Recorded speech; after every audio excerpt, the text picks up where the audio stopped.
Hello again everybody, and almost the last instalment of my talks about the Odyssey, and today I want to talk to you about Penelope. I've talked a bit about Odysseus and how he did with the Cyclops and the heroism he showed, and also some of the unwise behaviour that kind of calls into question his heroism. I've talked about Eumaeus the swineherd, who's my favourite character in the Odyssey, and the nobility of the ordinary man. But today I want to talk to you about Penelope, and I think she's a very interesting character. For many, many years she's been portrayed in the Odyssey as a rather passive character, somebody who's always on the receiving end of things. She waits loyally, she embodies the behaviour of an ideal wife, but I think this is missing some of the cleverness and the cunning and just the power of the character that is Penelope. And I think Homer, as a genius poet, just as he's great at writing about war and battles, just as he's great about writing about people facing danger, so he's great at talking about the human psychology. And I think a lot of that is found in his exploration of the character of Penelope in the Odyssey. I think ultimately Penelope is the one who is in charge. So what's she like? Well, before the Odyssey has started, she has shown a great deal of ingenuity and cunning. Her house was full of suitors who wanted to marry her, and she had delayed them. And she delayed them by saying, okay, yeah, I'll make a decision, I'll choose one of you, but first you must give me the break of allowing me to weave this shroud for when Odysseus' father Laertes dies. And so, as you may know, she weaves it during the day and then unpicks it at night. And this goes on for some considerable time until eventually she is betrayed. She doesn't betray herself, she doesn't show any weakness in this. It's actually she's betrayed by one of her maids. So she shows that she is a cunning woman, a match for any cunning man. And in many ways, in that, she's a good match for the cunning Odysseus. When Odysseus comes home, Penelope has set the suitors a challenge. She set them a second challenge, which Odysseus then becomes involved in. And she sets the suitors a challenge that whoever can shoot through the double axes then has shown their prowess, and she will marry that man. And so the suitors are all eager to have a go, to string Odysseus's bow, and then to shoot through the double axes that have been set up. And they try and string the bow, and they show it's a metaphor for their weakness and their inadequacy. Odysseus' son Telemachus nearly strings it, and Odysseus indicates to him at the last minute not to try one final time. Eventually, the suitors are persuaded to let Odysseus string the bow, which he does easily, and then shoots through the axes and then sets about killing the suitors, thus showing that he is the true winner of the contest, and he is the one who will win Penelope. But it's interesting that it's Penelope who has set that challenge. But she's not done with setting challenges, because there's some question as to whether she has recognised Odysseus for the man who he really is, because he arrives at the palace disguised as a beggar.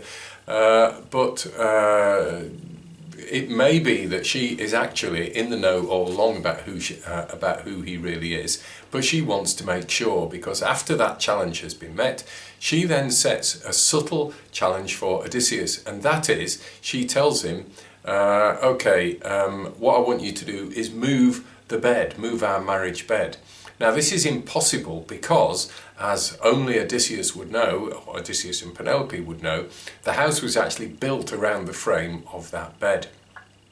But in setting that challenge, she is, if you like, putting Odysseus to the test to prove who he really is, and shows that she is very much in charge of that situation.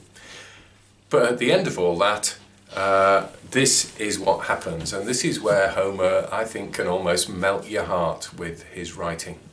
So once Odysseus has been cross with her and said, He says, there is our secret, and I have shown you that I know it. What I don't know, madam, is whether my bedstead stands where it did, or whether someone has cut the tree trunk through and shifted it elsewhere. By doing that, he's proved who he is.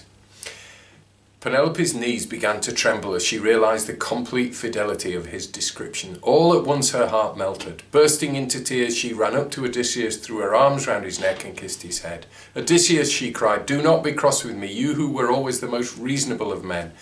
All our unhappiness is due to the gods, who couldn't bear to see us share the joys of youth and reach the threshold of old age together. But don't be angry with me now, or hurt because the moment when I saw you first I did not kiss you as I kiss you now.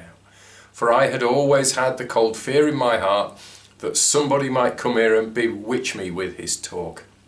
There are plenty of rogues who would seize such a chance, and though Argive Helen would never have slept in her foreign lover's arms had she known her countrymen would go to war to fetch her back to Argos, even she, the daughter of Zeus, was tempted by the goddess and fell, though the idea of such madness had never entered her head till that moment, which was so fateful for the world and proved the starting point for all our sorrows. But now all's well.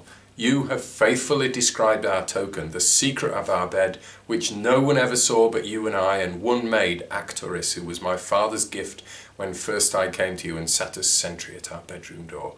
You have convinced your unbelieving wife." Penelope's surrender melted Odysseus' heart, and he wept as he held his dear wife in his arms, so loyal and so true. Sweet moment too for her, sweet as the sight of land to sailors struggling in the sea, when the sea god by dint of wind and wave has wrecked their gallant ship. What happiness for the few swimmers that have fought their way through the white surf to the shore, when caked with brine but safe and sound they tread on solid earth. If that is bliss, what bliss it was for her to see her husband once again. She kept her white arms round his neck and never quite let go. Dawn with her roses would have caught them at their tears had not Athene of the flashing eyes bestirred herself on their behalf.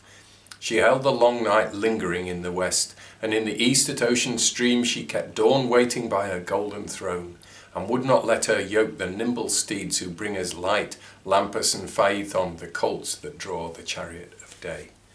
Well, what a beautiful, beautiful ending, and gentle and emotional, romantic even. So in lots of ways, well, although Eumaeus has shown that he's a hero, Odysseus in some ways has shown that he's a hero. In some ways, Penelope is the hero because she's controlled situations, she showed her cunning, and she has ultimately ensured Odysseus proper nostos, his homecoming, finally to his marriage bed.